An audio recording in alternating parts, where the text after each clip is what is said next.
I got into bees 7 years ago. We went and got hooked up with the Putnam County Beekeepers Association, and they came out and looked at our fields, and our fields have gone to just sitting and not doing anything.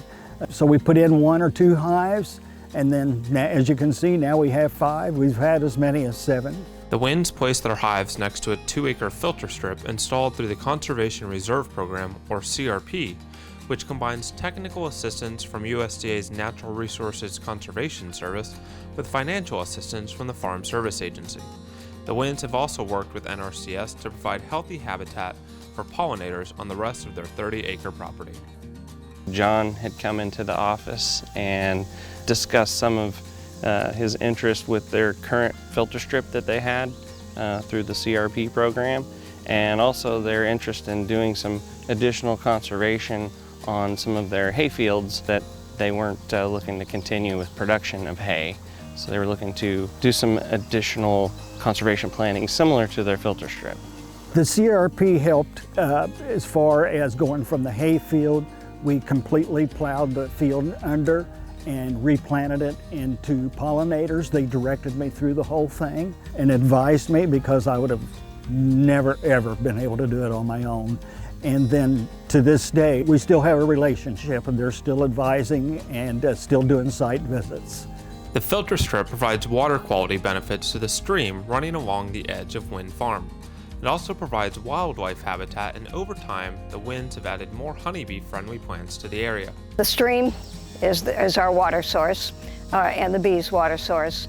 The fact that this field will never be cropped again, that it's always going to be set aside as a filter strip, I don't have to worry about the bees or the water being affected by pesticides, herbicides, fertilizers. In addition to the filter strip, the Wynns have converted a few acres of old hay fields into honeybee-friendly pollinator plantings with assistance from NRCS technical experts who help them develop a conservation plan for the fields. The important thing with some of these plantings is for landowners to know that NRCS can provide this type of assistance. So if you have a pollinator planting that you're interested in establishing on your land, we can provide that kind of advice and technical assistance and expertise to get those kinds of plants on your property.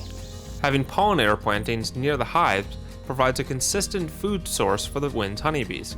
It also keeps the bees closer to home and impacts what they interact with when foraging. What we like about our honey is that they don't have to go out to cash crop fields and get insecticides and herbicides on them and bring them back to their hives. Everything is here. The filter strips and pollinator fields are filled with a variety of plants the honeybees can feed on. As the seasons change and different plants grow, the honey produced in the Wynns hives changes too.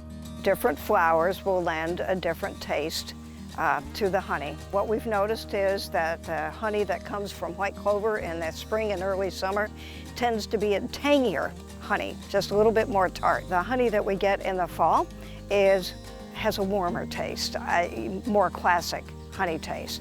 What I like is that it doesn't taste like what you buy at the grocery store or the local stores. It has a taste all of its own. And once you've tasted it, you'll never go back. Each hive at Wynn Farm holds 30 to 50,000 honeybees. With more than 150,000 bees to care for, honeybee farming is a year-round job that requires daily attention from John and Ann. You get connected with the bees. I call them my girls. They become part of your family. I enjoy the bees. They have personalities. The hives have personalities. The Wynns extract and process their own honey and sell it by word of mouth and at local farmers markets near their farm in North Salem, Indiana. Our honey is really good, and it is local, and that's probably its biggest selling point.